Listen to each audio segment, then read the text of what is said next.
Jake Callahan lived alone, and that's just how he liked it. His ranch sat at the edge of a wide Arizona canyon, where the desert stretched for miles and the wind spoke louder than people.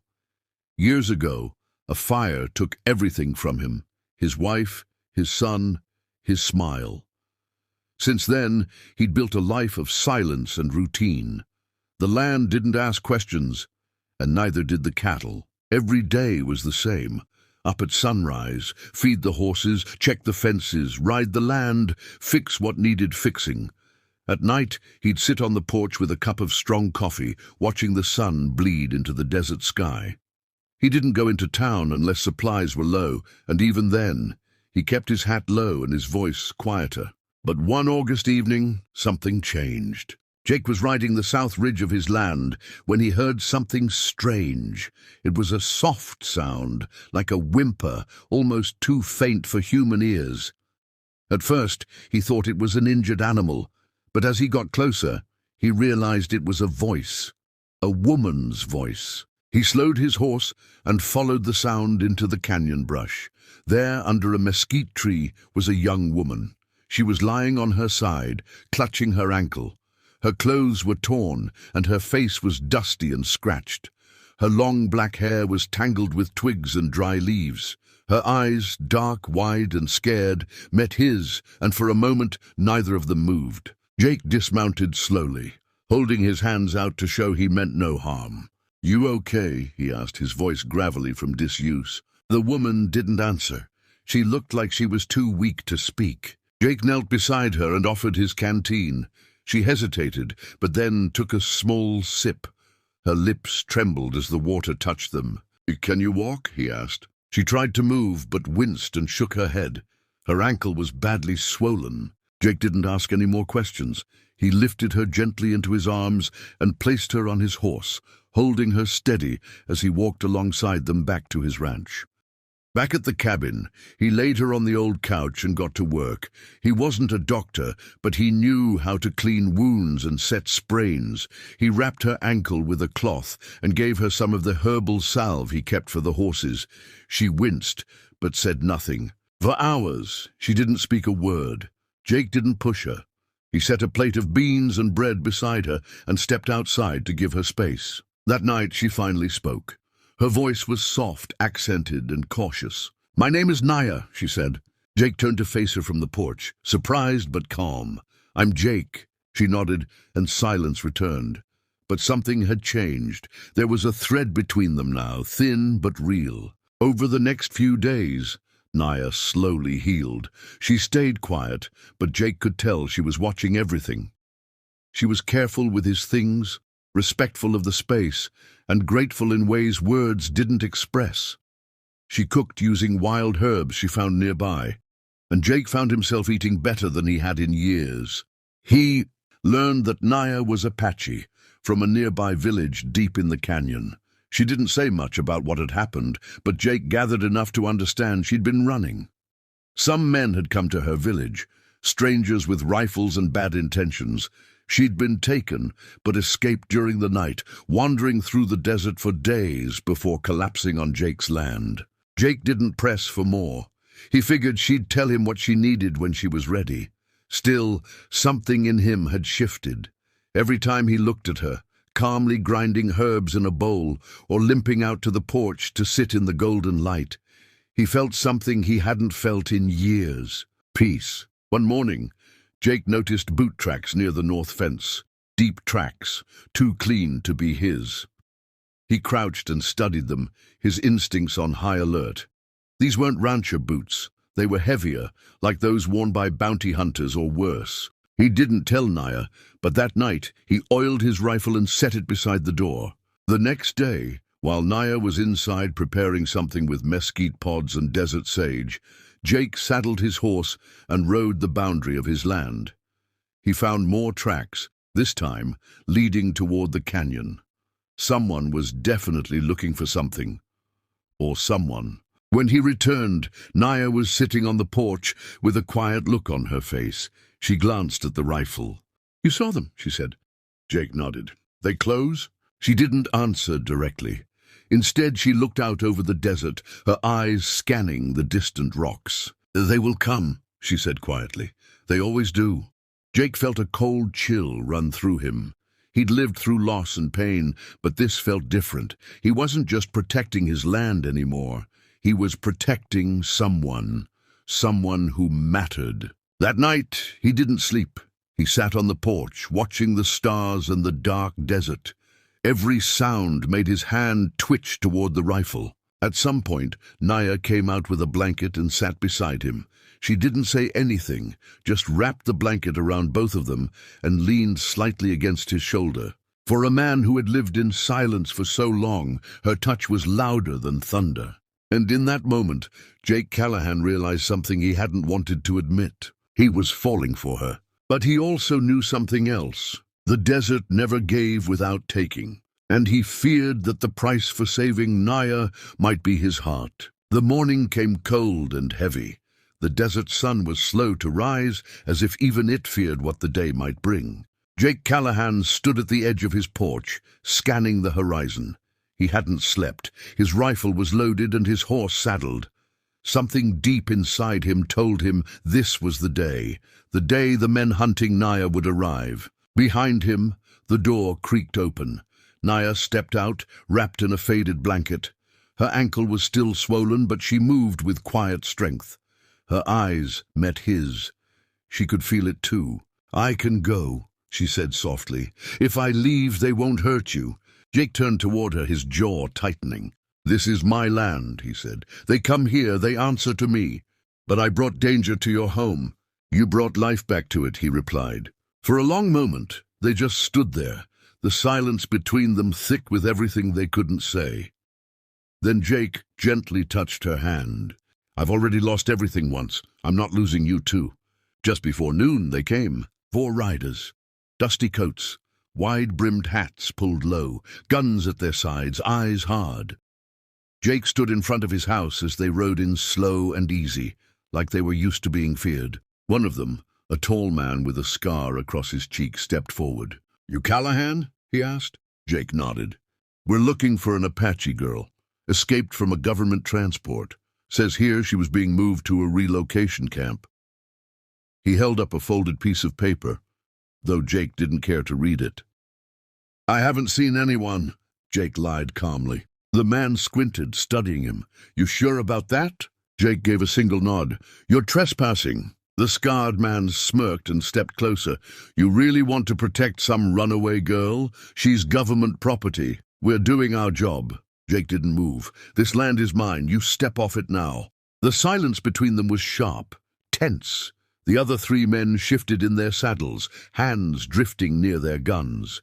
Then a voice broke through it all. "She's not going anywhere." Naya.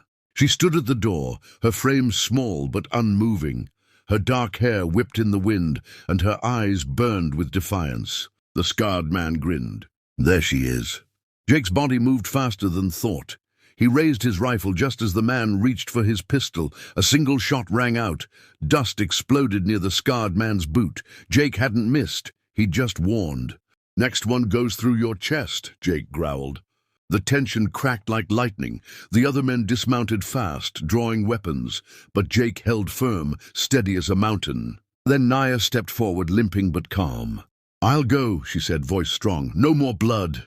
Jake turned to her, stunned. "No," he said. "You don't have to do this. I won't let them hurt you." Jake shook his head. "I won't let them take you." But Naya stepped past him. "I lived in fear too long," she said. "I won't let them break what I found here, not you." She turned to the scarred. "And if I come, you leave him alone." The man smirked. "Fine by me." Jake's heart pounded. He couldn't believe what was happening. As the men reached for her, Jake raised his rifle again. "She's not going." The men froze. "She's under my protection," Jake said. "You want her, you go through me." The scarred man narrowed his eyes. "You ready to die for her?" Jake didn't blink. "I'm ready to kill for her." Something in his voice made even the desert go quiet. The other men looked at one another. They weren't soldiers. They were mercenaries, paid to chase, not paid to die. Finally, the scarred man backed off. "Not worth the trouble," he muttered. "Let's ride." They turned and left, dust trailing behind them like a defeated storm. Jake stood still until they were gone. Only then did he lower his rifle. His hands were shaking. Naya was crying, silent tears that traced the dust on her cheeks. She looked at Jake with something stronger than gratitude, with love. That evening they sat on the porch together. No danger, no more running. "I was ready to give up," Naya whispered. "I never thought I'd feel safe again." Jake reached out and gently took her hand. "You gave me something too." "What?" He looked at the horizon, painted with pink and orange light. "A reason to feel alive again?" She leaned her head on his shoulder, and he wrapped his arm around her. For the first time in years, the ranch didn't feel empty. The silence wasn't heavy. It was peaceful. Weeks passed. Naya's ankle healed. She stayed. She began planting desert herbs behind the cabin. She taught Jake how to make healing teas, how to read the stars, how to listen to the desert. He taught her how to mend fences, ride horses, and shoot straight. They didn't speak about love, but it filled every space between them, in the way Jake watched her with quiet awe, in the way she waited for him on the porch each evening. One night, while watching the moon rise, Naya finally asked, "Do you ever wish things were different, that you hadn't lost what you had before?" Jake thought about it for a long moment. "No," he said softly, "because if I hadn't lost it, I wouldn't have found you." She smiled, tears shining in her eyes. In time, the town learned of the Apache woman who lived with the quiet cowboy. Some folks whispered, others offered suspicious glances, but no one dared challenge Jake Callahan, not after what he'd done. And those who spent time around the ranch couldn't deny one thing. Jake smiled now, laughed even, and Naya, she looked like she belonged. They built a life not perfect, but theirs. Years later, the story of the cowboy and the Apache woman became something of a local legend. People said she had saved his soul, and he had saved her freedom. Others said they were two broken hearts that found each other when the world tried to keep them apart. But Jake and Naya never needed to explain it. They just lived, loved, and watched the desert bloom around them. The year was 1879. The sun hung low in the Arizona sky, painting the canyons in streaks of gold and crimson. The land was silent except for the soft wind stirring the dust and the occasional cry of a hawk overhead.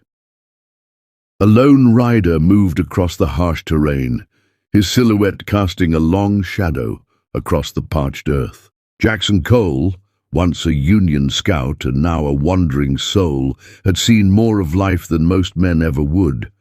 His horse was tired, just like him, but it kept moving with the rhythm of a creature that had no choice. Jackson had no home, no destination, only a past full of loss and a future he hadn't yet dared to imagine. As he rode through Apache territory, Jackson kept his eyes sharp. The desert was beautiful, yes, but also dangerous. He had dealt with bandits, mountain lions, and soldiers who had long forgotten the meaning of honor. But that evening, it wasn't any of those things that stopped him in his tracks. It was a scream, high-pitched, desperate, a woman's scream echoing off the rocks carried by the dry wind. Jackson reacted instantly. He turned his horse toward the sound, his rifle already in his hand. As he reached a dried-out creek bed lined with thorny mesquite trees, he saw them. Two white men, rough-looking trappers with cruel eyes, cornering a young Apache woman. Her clothes were torn, her face smeared with dirt and blood. She held a small knife in her hand, but it was clear she wouldn't last much longer. "Step away from her!" Jackson shouted, rifle raised. The men turned, startled. One of them laughed. "Ain't your business, stranger." Jackson fired. The bullet struck the taller man in the chest, sending him backward with a grunt. The second one fumbled for his pistol, but Jackson was faster. The crack of the second shot echoed louder than the first. The silence that followed was deafening. The woman stood motionless, staring at him. Her chest rose and fell rapidly, but she didn't run. Her eyes, dark as midnight, locked onto his. Jackson lowered his rifle and approached slowly, careful not to startle her. "I'm not going to hurt you," he said softly. "Are you all right?" She didn't answer. Blood trickled down her arm from a gash just below her shoulder. Jackson took off his coat and offered it to her. After a long pause, she reached out and took it. "My name's Jackson," he added, kneeling to examine her wound. "You need help." Still, she said nothing, but she didn't stop him either. He cleaned the cut as best he could, using water from his canteen and a strip from his shirt. She winced but didn't cry out. There was strength in her silence. As the sun disappeared behind the horizon, he built a small fire and offered her jerky from his saddlebag. She ate slowly, watching him with the same intensity. "What's your name?" he asked, not expecting a reply. After a long moment, she whispered, "Nayeli." It was the first time he heard her voice, soft, musical, and full of something he couldn't quite place. Sorrow, maybe, or strength. "Nayeli," he repeated, nodding. "That's a beautiful name." She nodded once and looked away. The fire cracked between them, casting flickering shadows. Neither spoke for a while, but something had shifted. A silent understanding formed, like a thread spun by the desert wind. That night, Jackson stayed awake while she slept. He couldn't shake the feeling that this encounter meant more than he understood. The next morning, as the sun rose, painting the desert in orange light, Nayeli spoke again. "My home is 2 days from here, in the east. Will you take me?" Jackson didn't hesitate. "Yes, I will." And so they rode, two strangers brought together by fate. Along the way, she spoke little, but Jackson learned more from her silences than most could say in words. She was the daughter of a shaman, she told him. She had gone alone to gather healing herbs for her people when the men attacked. Her tribe, she said, did not usually welcome outsiders. "I'll just get you home safe," Jackson promised. "That's all I came for." But when they finally reached her village, it became clear that this journey was far from over. The moment they approached, Apache warriors appeared from behind trees and boulders. Arrows were drawn, spears were raised. Jackson reached for his rifle but stopped when Nayeli held up her hand. She spoke to them rapidly in her native tongue. At first, the warriors didn't lower their weapons. Then an elder stepped forward, a tall man with deep lines etched into his weathered face, wearing a cloak of feathers and bone. Nayeli spoke to him for a long time. Jackson couldn't understand, but he could feel the weight of every word. The elder listened with narrowed eyes, occasionally glancing at Jackson. Then finally, he stepped forward. "You saved my daughter's life," he said in slow but clear English. "You did not hurt her. You brought her home with honor. The spirits have chosen you." Jackson frowned. "What do you mean, chosen?" The old man lifted a feather, red with paint, and placed it in Jackson's hand. "You are now her sacred husband," the elder said solemnly. "Not by law of men, but by law of the ancestors." Jackson blinked, stunned. I didn't ask for this. I was only doing what was right." The elder nodded. "And that is why the spirits chose you." Nayeli stood beside her father, silent. Then she turned to Jackson, her voice soft but certain. "In our belief, the one who saves the soul of a woman is tied to her forever." Jackson opened his mouth to speak, but found he had no words. The warriors lowered their weapons. The tribe began to chant softly in the distance. And Jackson Cole, drifter, loner, soldier without a home, stood in the heart of a people who now called him something sacred. But what did that mean for a man who had nothing left to give? And what would happen when the past he tried to outrun finally caught up to him? Jackson Cole stood in the middle of the Apache village, holding the red-painted feather in his hand, still unsure if what he just heard was real. Around him, voices murmured, and drums began to beat low and steady, like the rhythm of an ancient heart. He looked at Nayeli, who stood with grace and calm beside her father. Her face was unreadable, but her eyes held something he hadn't seen before. Not fear, not sorrow, but hope. I'm not her husband, Jackson said hesitantly. Not in the way you mean. The shaman stepped closer, his face carved by wisdom and war.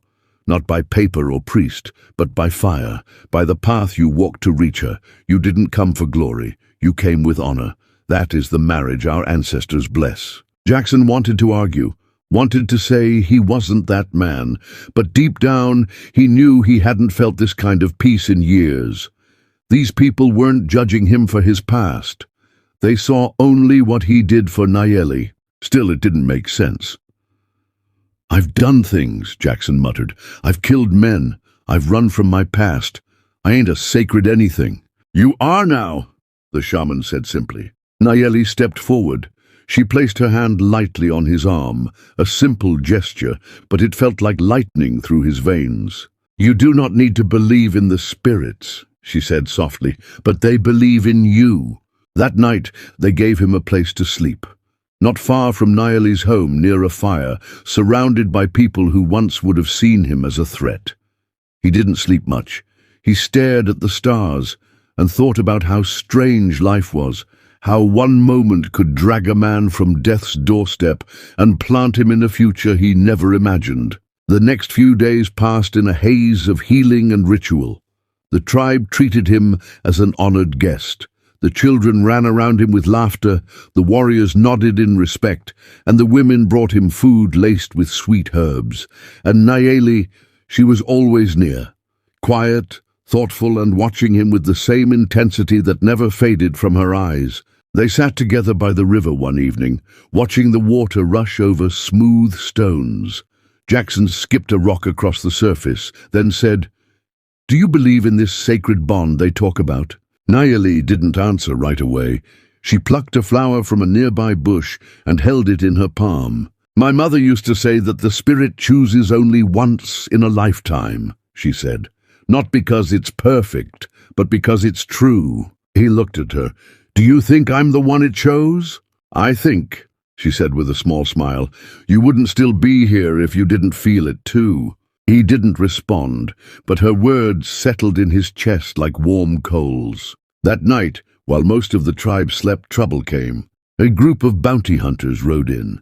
6 men, hard-faced and armed to the teeth. They weren't looking for friendship. They were looking for Jackson. He saw them approach from the edge of the woods. Their leader, a man named Bryce Cutter, called, "Out Jackson Cole, we know you're here. You got a price on your head back in Texas. You shot a land baron's son 3 years ago. Time to pay up." Jackson stepped forward slowly, unarmed. "That boy you're talking about tried to hang a black family just for crossing his land. I'd do it again." "You'll die either way," Cutter sneered. "Come quietly or we'll burn this place to ash." Behind Jackson, Apache warriors gathered, bows drawn and ready, but Jackson raised a hand. "I'll go," he said, loud enough for all to hear. "You don't need to shed blood for me." Nayeli's voice cut through the air. "No!" She stepped in front of him. "If you take him, you make war with us." One of the bounty hunters scoffed. "We don't fear Indians." "You should," said the shaman as he approached, eyes like storm clouds. "But not because we fight with weapons. We fight with truth." The air grew still. Then the shaman raised both hands and began to chant. The wind picked up, swirling dust into the firelight. The warriors stood like statues. Even the bounty hunters hesitated, some out of fear, some out of confusion. That's when Jackson made his move. In the flash, he grabbed the rifle off the nearest man and fired. Chaos erupted. Arrows flew from the shadows. Bullets rang in the night. The Apache fought like ghosts, striking from every angle. Jackson took down 2 men himself, fighting not for survival, but for something deeper, for her. When it was over, 4 bounty hunters were dead. The other 2 ran, screaming into the darkness. The village stood silent, heavy with smoke and sweat. Jackson stood breathing hard, blood on his shirt, but alive. Nayeli walked up to him, not with fear, but with pride. "You didn't run," she whispered. "Not this time," he said. The shaman approached and placed a hand on Jackson's shoulder. "Now," he said, "you are truly hers." In the weeks that followed, Jackson stayed, not as a guest, not as an outsider, but as Nayeli's true companion. He learned their ways, their language, their ceremonies. He worked beside the men, hunted with the warriors, and held Nayeli's hand beneath the moonlight. One evening they sat by the same river again. She leaned her head on his shoulder. "What do we call this?" he asked. She smiled. "We don't need to call it anything. The earth already knows." And in that moment, Jackson Cole, a man once lost in dust and silence, knew he had found something no bounty hunter could ever take from him. A home, a future, a sacred love written not by law or legend, but by the wind, the fire, and the heartbeat of the land.